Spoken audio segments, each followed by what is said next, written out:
In this series, we're focusing on increasing your revenue and sales for your small business. We've already talked about defining who your target market is and crafting that marketing message. Now it's time to talk about getting that marketing message in front of the right people.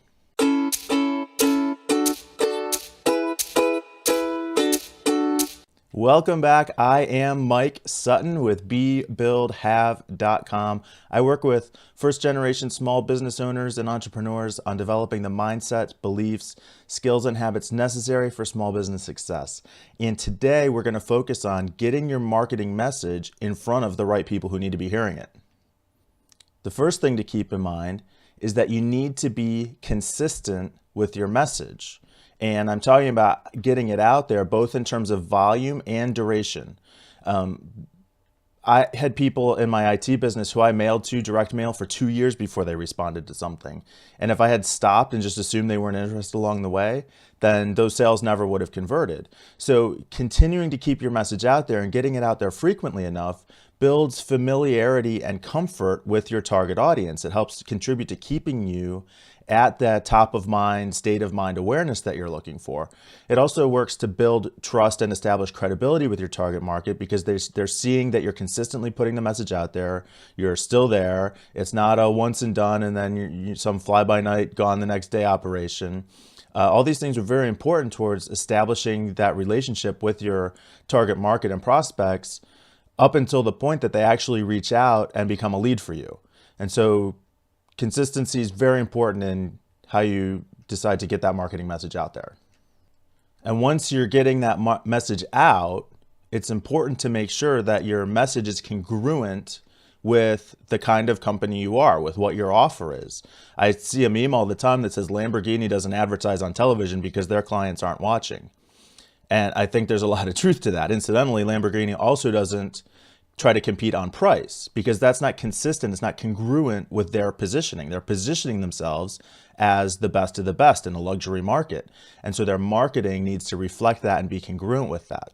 So when you're making decisions about what platform do I want to advertise on? Do I want to be on social media? Which social media platform? Do I want to do direct mail? Do I want to do billboards? Do I want to do newspaper or magazine advertising? Do I want to do television or radio advertising? All these things need to take into account what's congruent with your message and with your offering that's really going to resonate with your target market.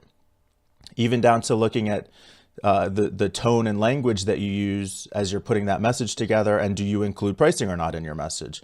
All these things have to be congruent with how you're positioning yourself in the marketplace.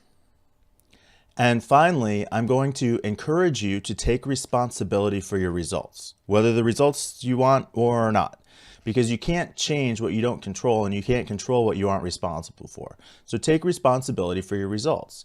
Now there's two sides to this. One is the more action that you can take, the better response you're going to get. So if you have the opportunity to follow up with somebody, to pick up the phone and make another call, to send another email, to put out another message, those are your opportunities to take responsibility and take action. So absolutely take advantage of all of those things.